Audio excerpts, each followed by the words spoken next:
My name is David Currie. I'm a software developer for IBM. I work on our Webster application server product based out of our development labs in the UK. And this is my colleague Sam. As well as working on the application server, we work on aspects of IBM's platform as a service offering called Bluemix. And this presentation will touch on both of those things, as well as talking a bit about microservices again, a bit about Docker, and about Netflix open source software. So it's probably just as well that I've got 45 minutes rather than just 20. I wasn't entirely sure what Niels was going to say about microservices, so there may be a little bit of repetition here, but hopefully it gives you a slightly different perspective on what I think about microservices. So this is my microservices application, again, disappearing off the side of the screen. So this is in contrast to a monolithic application. This application is made up of multiple services, where each of those services represents some business capability. And there are multiple reasons for breaking up my application into lots of different pieces. One is that I want to actually break up my development organization. So my team has grown to a point where I can't scale the development team any further. New people come into the team and the application is just too big for people to understand everything that's going on.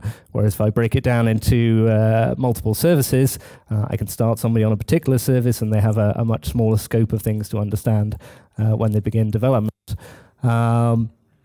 It also means that potentially I can build these services using different technologies. So it may be appropriate to use a Java EE application server to build one of the services, but maybe one of the other services has a much closer affinity to the user interface, and it makes more sense to build that service using something like Node.js. Likewise, maybe the services have different requirements when it comes to persistence, and so I use a SQL database for one of the services and a NoSQL database for another. And by dividing my development team up into teams which have responsibility for individual services, I can delegate to them responsibility over choosing the appropriate technologies to solve the problems that they have. Another aspect of microservices, typically people take their service through from development into production, and so you get what sometimes referred to as no-ops, because there is no operations team, because the developers are responsible for the development of the service and also the operational aspects of it as well. Some other things that I get from a microservices application, I should say actually another aspect of microservices, typically each service runs inside its own separate process. So I get some isolation between the services as they run, and that has a number of benefits. However, I might deploy them all onto a single host, and then when I want to scale up the application, come back. When I want to scale up the application, I can scale up individual services rather than having to scale up the entire application. So I have the right number of each services to meet the load on each of the services. The other thing is that, unlike a monolithic application where if I decide that I want to change the technology stack that I've built the application on, typically I'm going to end up having to rewrite the entire application.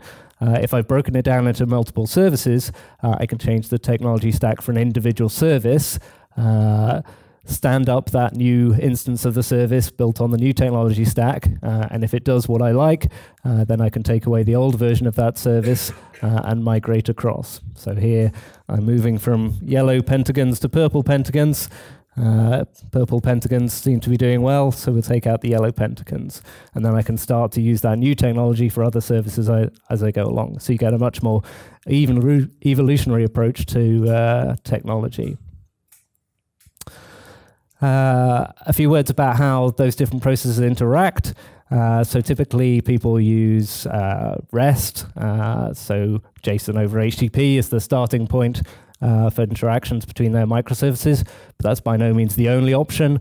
You may see that there are performance issues with the serialization format, so you might look at things like Google Protocol buffers or Apache Thrift as a denser serialization format.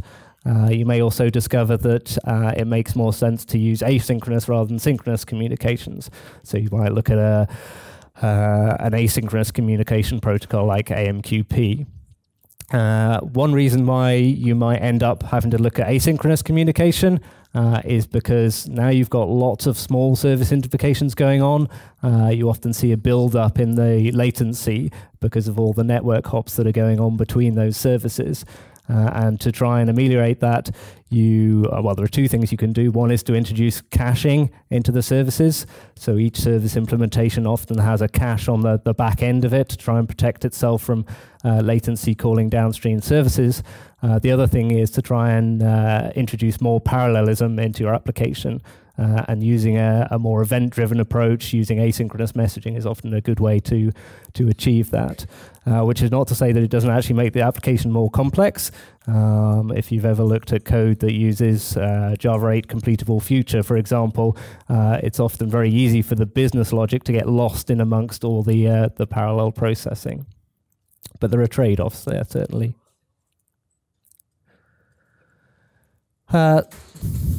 So some challenges beyond projectors with microservices. There's a great article out there if you look for microservices no free lunch, which lists a number of the issues with using microservices. One is the additional operational complexity. Rather than just having to deploy a single application, I've now got all these services and potentially different versions of the services that I need to deploy. As I mentioned earlier, there's an increased need for DevOps skills amongst the team. As much as you might like to think that I can avoid versioning the interfaces between the different services by trying to make the consumers and services as tolerant of changes to the service interfaces as possible, sooner or later you do end up having to version those interfaces. Duplicated effort. So if I have lots of development teams doing things in parallel, typically you're going to end up with people duplicating effort between them.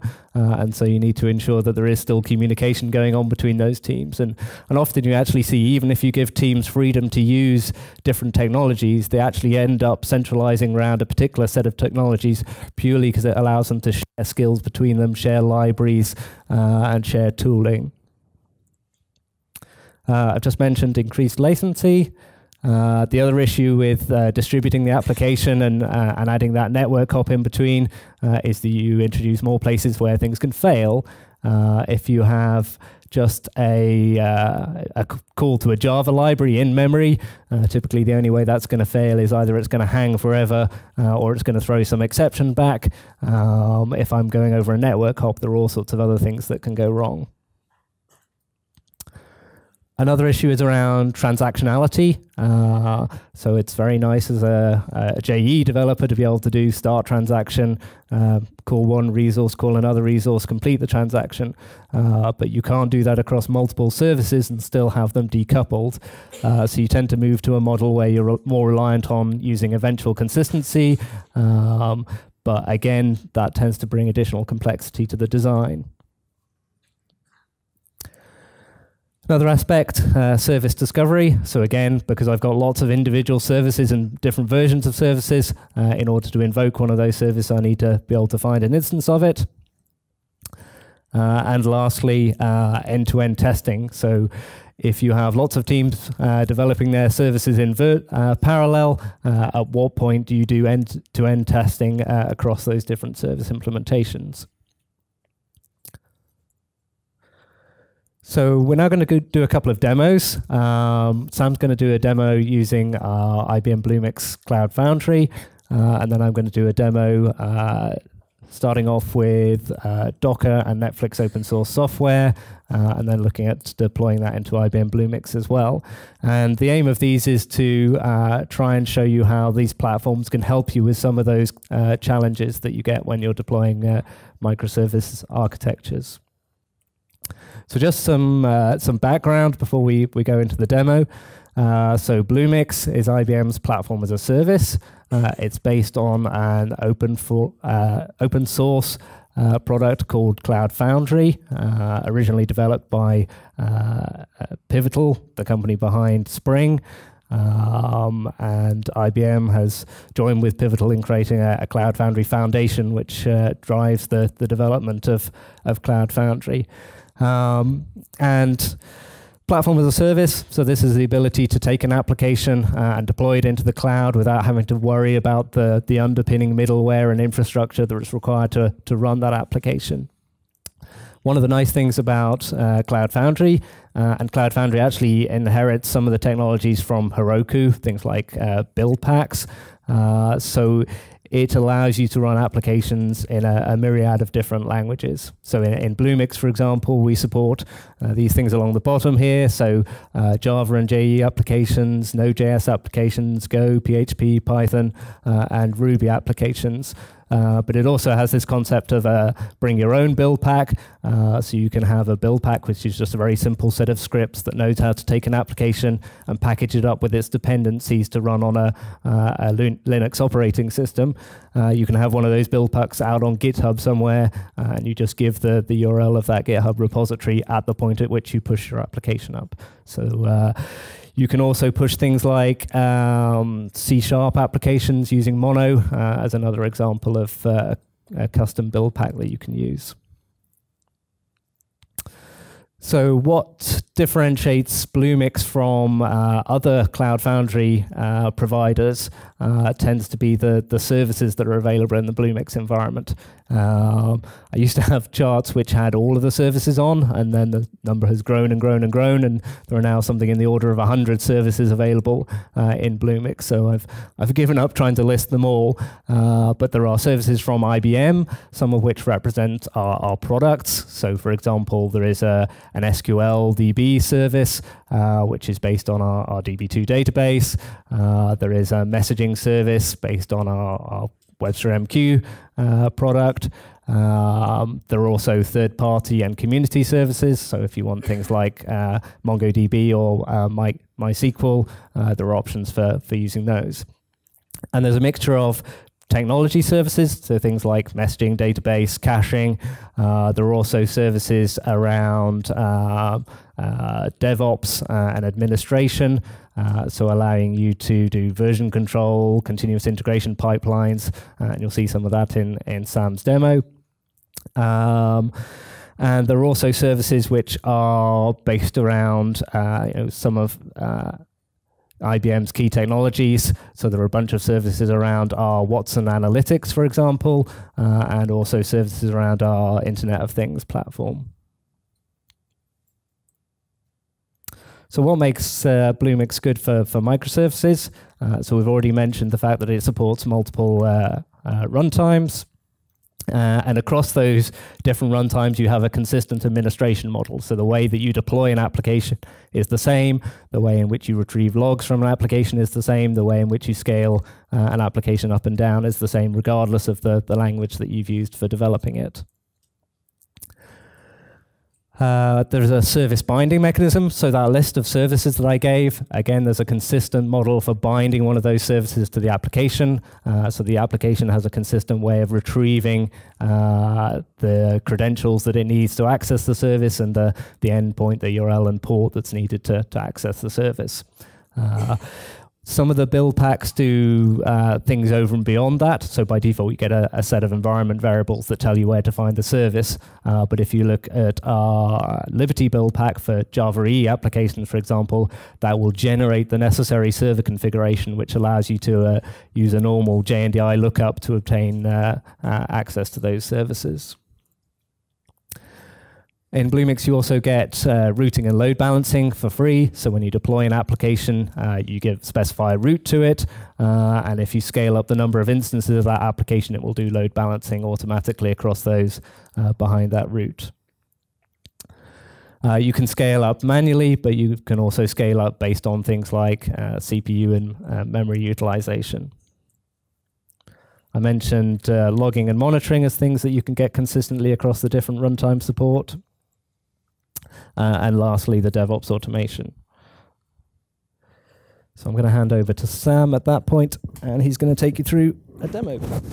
What I'm hoping to demonstrate here is some of the concepts behind microservices. So different applications written in different languages working together for a common goal. And the application that I'm demonstrating is hosted in Bluemix, so I want to show off some of the continuous integration tooling and potentially doing an ad hoc update to a application with some blue-green deployment without actually affecting the other microservices as well. So if I log into the Bluemix dashboard, it seems like Dave's logged in already. How does it look up there? Looks okay.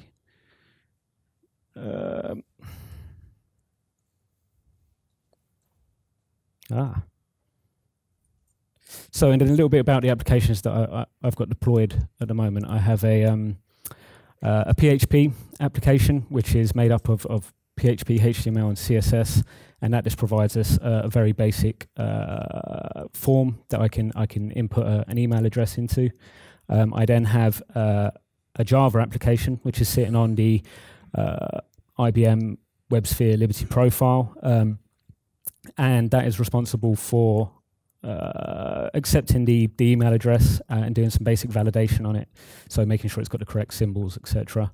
And then the final application that I have deployed is a Node.js application, which is responsible for accepting the validated email address and writing it into a Cloud database, which I have bound to my application in Bluemix. So if I log in, and these applications are communicating RESTfully, so via HTTP and JSON, and instead of hard coding the endpoints for each application to the relevant application, I created a user-provided service. So similar to the other services that are already provided in Bluemix, you can create your own set of services and provide your own set of JSON, which then you can parse at runtime and point off to different endpoints. So here are my three applications. I have SAM Java 1, SAM Node 1, and SAM PHP Blue. And I can show, and here are some of the services I have. So I have an auto-scaling service made, a cloud and database provisioned, and then my two custom services, which is my Java endpoint, which my PHP application needs to know about, and my Node endpoint, which my Java application needs to know about so they can all communicate. And just to show you what one of those looks like, if I go into my Java application and then have a look at the custom service, you can see it's just some JSON, and I have a key value pair for URI and the endpoint of my Node application. Okay, so if I go back to dashboard and open up my front-end PHP, and this is very basic, if it's going to open up in a separate, there we go. Right, so what I've got here is I've just got a very, very simple form where I can submit a valid email address, or as valid as I can make it. So if I put in sam@ibm.com and hit submit, I then get a response code of 200, which I know as the developer of this awesome application means everything went well. And I can prove this by, how do I get it out full screen, Dave? There we go. I can prove this by going back into my dashboard, opening up my Node application, which is bound to my Cloud service, going into my Cloud database, and launching the GUI, hopefully. Here we go. So if I launch my Cloud GUI, we should see that I have a record of the email that I've just put into the form. There it is. So sam@ibm.com. So similarly for applications or emails that are not valid, I could just put in Samuel IBM. I get a response of 400, which again I know means something's not gone well. But as an end user, it's not necessarily helpful. So what I want to do is I want to make a change to this application, but I'm using Dave's laptop, and it has none of the code or the tooling available on it. So what I can make use of is IBM DevOps Services. So if I go to hub.jazz.net and log in again, what this should present me with is a project which is linked to my a project which is linked to a Git repository. So I have a Git repository called test, and I can click through here to open up the project, and then I can edit code in my browser. So if I go to edit code, for example, I have some predefined commented out code that I'm just going to uncomment. So if I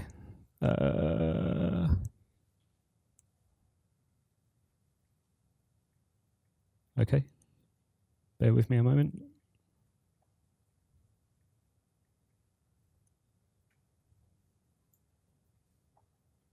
Here we go. Right. So index.php is the page that we saw previously with the form. If I open that up, I can then make some changes in my browser to the code. So if I comment out this H1, which says hello Copenhagen, and then comment out some of the response code, which then gives some meaning behind the error codes. Well, not the error codes, the response codes. So 200 now says everything has gone well, and anything else says, oops, something's gone wrong. And if I make that change, just double check it. Yep. Okay. So I've made a change to the code live. I can now go along to this Git tab and make a commit. So commenting code, select the changes that I want to commit those, and then push them out to my Git repository.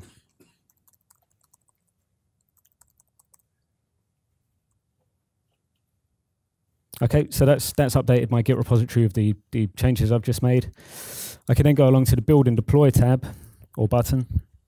And what I have here is a predefined stage. And what this is doing, this is monitoring my GitHub account for any changes. And as and when a change comes in, it pulls down the Git repository, builds it if necessary, and then kicks off a job. And the current job that I have deployed is to push my application to my Bluemix account, but this time have it as SAM-PHP green instead of SAM-PHP blue.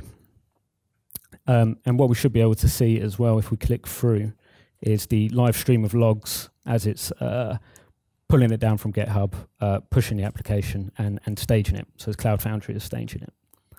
So we can see here that it's done a clone of my Git repository. It has done a push of my application, and it's now in the middle of staging it, and it's selected the PHP build pack. And we can have a visual representation of this in my Bluemix Dashboard.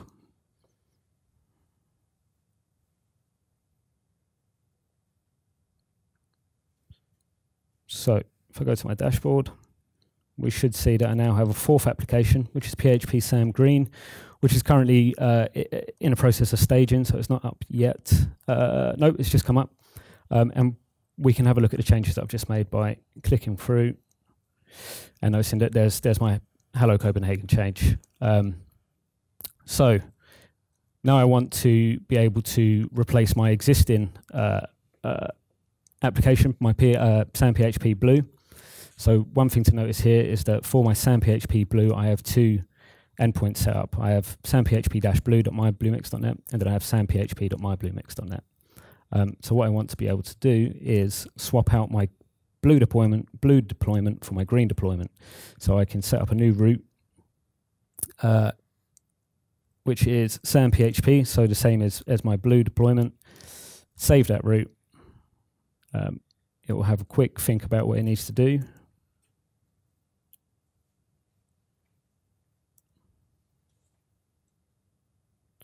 Okay, that's running. And now if I click through, what we should see is a load balance between my old and new code, hopefully.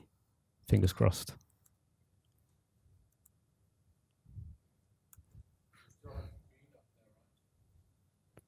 Oh, right, sorry, thank you. So there we go. So there's my old code, and now load balanced onto my new code. So now what I can do is I can go back to the dashboard. I can go to my Blue deployment, which is my old code, and I can remove the additional root, save that.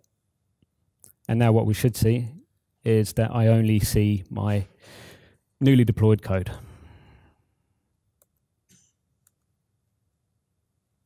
So a bit of blue-green deployment there for you as well. And that's pretty much it. That's everything I have. So I'm going to hand over to Dave, who's now going to do a demonstration on some Docker bits as well. So the second demo, we're going to look a little bit about Netflix open source software. We've lost the projector again. Okay, so if you don't know anything about Netflix open source software, so Netflix have open sourced a bunch of libraries that they use in their own production deployments. Netflix are a strong advocate of microservices, and those libraries help greatly in setting up a microservices architecture. So one of the aspects that I mentioned earlier was service discovery.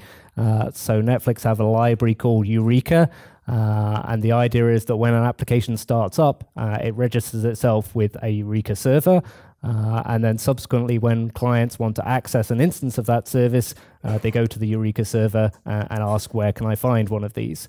And there are a number of subtleties to that.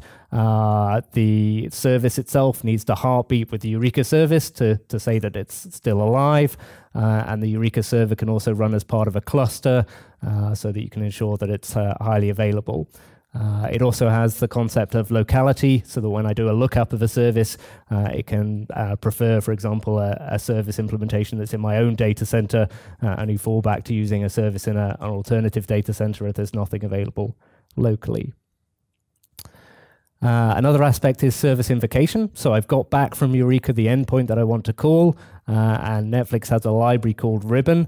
And Ribbon is, a lot of what Netflix do is Java based. So Ribbon is effectively a REST client written in Java, where that REST client is Eureka aware.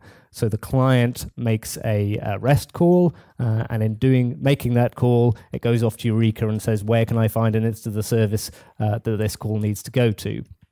And Ribbon will do client-side load balancing across multiple instances. So unlike the Cloud Foundry model that you just saw, where we always go to the same load balancer and it sprays the requests out, in the Netflix case, the client itself is doing load balancing across multiple endpoints. And Netflix had a specific reason for doing that, in that they were based on Amazon Web Services, and the load balancers, the elastic load balancers in AWS are for inbound traffic, and therefore if they wanted to make a call from one of their own services, own clients to one of their own services, they would have had to go out and back in again through the load balancer to spray it across. Ribbon has a number of other nice characteristics. It can also do batching of requests in high throughput scenarios, and it can also cache responses. So now we have the ability to look up a service instance and invoke it. One of the issues we talked about earlier was fault tolerance. So what happens if I got back an endpoint, I tried to call it, and something went wrong?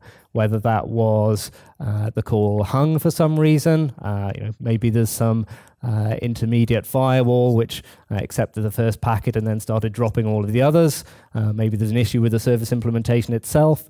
Maybe there are networking issues or some other problem. So there's a design pattern called Circuit Breaker that was made popular by a guy called Michael Nygaard in a book called Release It, a good few years ago now, but still a lot of good material in there. And Netflix has an implementation of the Circuit Breaker pattern called Hystrix. So what this does is when I'm about to make a request out to another service, I spin that work off onto another thread, and at that point the original requester can time out if it has to wait too long for a response to come back. It also means that I can specify the maximum number of threads that I'm prepared to tie up trying to call that downstream service. And if I've already hit that maximum number of threads, I don't actually even bother spinning off a new thread. I just immediately fail back. So this is all about failing quickly and deterministically. And Hystrix also has the concept of a failback, which is what should I do in the scenario where I failed to call the downstream service. And that's actually quite interesting sometimes in trying to think about what should I actually do, what makes sense from a business perspective to do in that scenario. It's very easy just to propagate some exception back up the stack, but much harder to think about what is the value that I should return if I was unable to call the downstream service. One of the other nice things about using Hystrix is that because I've now got a hook in every service invocation that a client makes, I can produce some interesting metrics about those service calls and monitor where I'm seeing failures, what the current state of the circuit breaker is for each of those. I'll see a demo of that in a minute. So another technology that I'm going to use in this demo is our Webster Application Server Liberty Profile. So I don't know whether people are familiar with Webster Application Server. It's now over 15 years old and has accumulated a lot of code over that time to the point where it's distinctly bloated, maybe. So a couple of years ago, we came up with a new lightweight version called the Liberty Profile, which has a very small download, around the 50 megabyte marks for an application server that supports the JE Web Profile. It has a low memory usage, very simple to configure. You have just a single XML file where there is a lot of configuration by default. Starts up very quickly, 3 seconds to start up a server. And from a developer perspective, it's actually free for use as a developer, and you can get some free Eclipse tooling to interact with it as well. And wasdev.net is the site where you can get that from. One of the nice things about Liberty is that it makes extensive use of OSGI for its internals, which means that all of the capabilities it provides are packaged up as OSGI subsystem archives, and that includes all of the various JE technologies. So that means as a user, I can pick which features I'm interested in and build an application server which has just those features in it. So I get the minimal amount to deploy. The thing that's actually of interest to us in this scenario, though, is that you can also provide your own features to Liberty. And so out on GitHub, in our WasDev project area, we have a project that allows you to build one of these user features that packages up the various Netflix libraries and integrates them with the application server. Another piece of technology, anyone who hasn't heard of Docker? It's hard to believe that it's only just over a year old. So an open source project designed to allow you to create lightweight, portable, and self-sufficient containers for an application. The lightweight is versus virtual machines because it makes use of Linux containerization, giving you isolation through technologies like namespaces and control groups in the kernel. Portable, slightly debatable. It's portable across any x86 64-bit architecture. So IBM, for example, is in the process of making available ports of Docker to our Linux on Power and System Z. And because they have different underlying architectures, you won't be able to take a Docker image from x86 and run it on a Power system, for example. The self-sufficient piece is very important from the microservice perspective because it allows me to package up the application and the runtime and the dependencies it needs within a single Docker image and run that same Docker image in my development environment that I'm going to use in staging and production in other environments. And to tie that back to the last piece about our Webster application server, so Docker Hub is the public repository for Docker images, and we have an image for our WebSphere Liberty profile that's available for developers on Docker Hub. So just a single command allows you to pull down that image and then run it. Then to tie all of that back to Bluemix, so earlier on you saw Sam giving a demo of the Cloud Foundry capabilities in Bluemix. We've recently extended Bluemix to cover other technologies in addition to Cloud Foundry. So we now have support for running Docker containers in our Bluemix environment, and you can utilize those same services that you saw in the Cloud Foundry case in the Docker case. We've actually also added the ability to spin up virtual machines from our soft layer IaaS as part of Bluemix as well.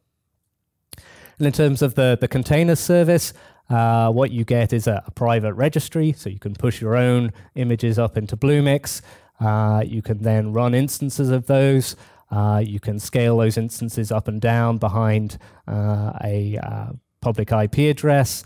And we've also just added support for persistent volumes to attach to those Docker containers. So in terms of the demo that I'm going to show now, again, it's an application made up of 3 pieces. It's actually what was a monolithic application that we used to do our WebSphere performance testing with, called Acme Air. In this example, we've broken it down into 3 parts: a front-end web app, and a customer service application and a booking service application. It's all about booking flights. Those are the orange pieces. Then in purple, we have the pieces that are to do with the Hystrix monitoring. So there's a component called Turbine, which allows you to aggregate Hystrix events from multiple processes. And then the dashboard is pulling those events from Turbine. And then Eureka was that service discovery piece. And each of the applications is using Eureka to determine where to find the other services that it needs to invoke. And indeed, Turbine is also using Eureka to find the service instances that it needs to monitor. Doesn't like the left-hand side of the screen. We'll just move things over here then. So I'm using Docker Compose, which just allows you to simply manipulate multiple container instances. There is a container. You can see the names of them down the left-hand side for each of those boxes on the diagram we just saw. And if I look in Eureka, let's just move this across as well. We can see that 3 services have registered themselves with Eureka, and there's 1 instance of each of those services. If I then go to the application, you can see that it's rather dated. This UI is a good 2 years old now, so it's certainly made out of old technology. But there are various things I can do, like retrieving account information and retrieving the flights that I'm currently booked on, and so on and so forth. So if we go to the Hystrix dashboard, and I blow that up a bit, these represent each of the service invocations that are going on within the application. So what I'd like to do is a couple of things. Firstly, is to increase the number of instances of one of those services. So there's a scale command that I can pass to Docker Compose, and that's just going to spin up a new container. And if we give that a little while, that container will then register itself with Eureka, and then the clients will then be able to access that second instance. The other thing I'm going to do is, because it's not very interesting just having me poking the user interface, is run another container which is using Siege, which is a load tester, and I'm just going to spin that up and point it at one of the REST endpoints that my application is exposing, and that will start putting some load onto the application. So if I now go back to Hystrix, we start to see these numbers in green ramping up, which are the number of requests coming into the application. And hopefully if I go back to Eureka and refresh there, we'll see that there are now 2 instances of this service registered in Eureka. And sooner or later, Hystrix will also notice that there are 2 instances. It's not done that yet though.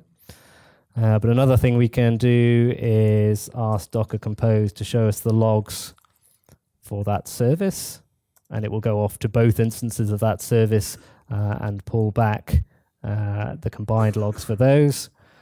However, one thing is it's not very good at successfully attaching to both of them. So you can see it's managed to attach to customer service 2, which was the new instance that I spun up, and requests are coming in and now hitting that.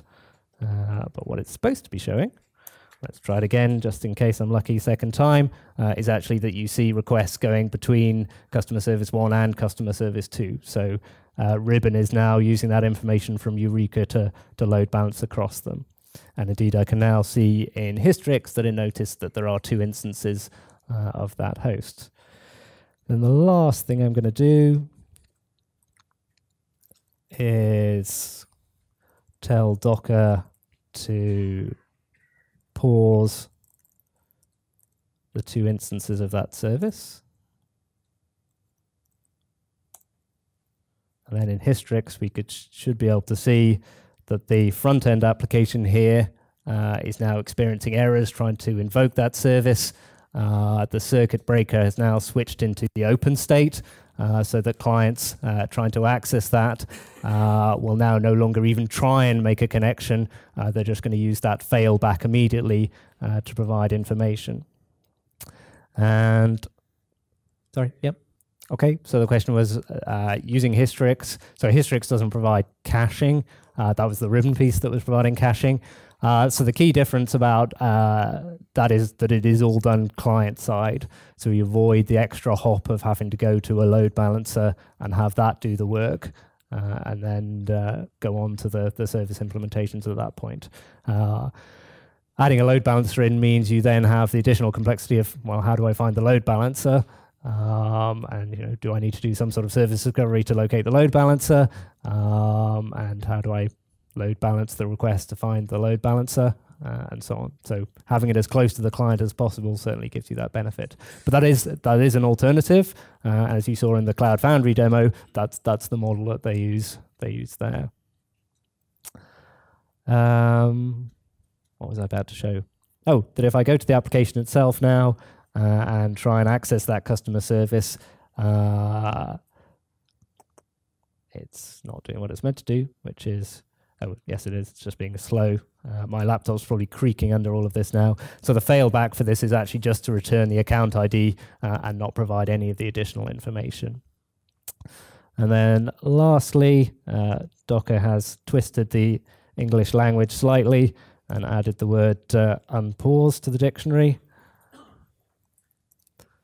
So if I bring those services back online again, Hystrix should show immediately that the customer front end, because it's every so often, and it's configurable how often this is, it will send a request through to the back end just to see, is that service back up again?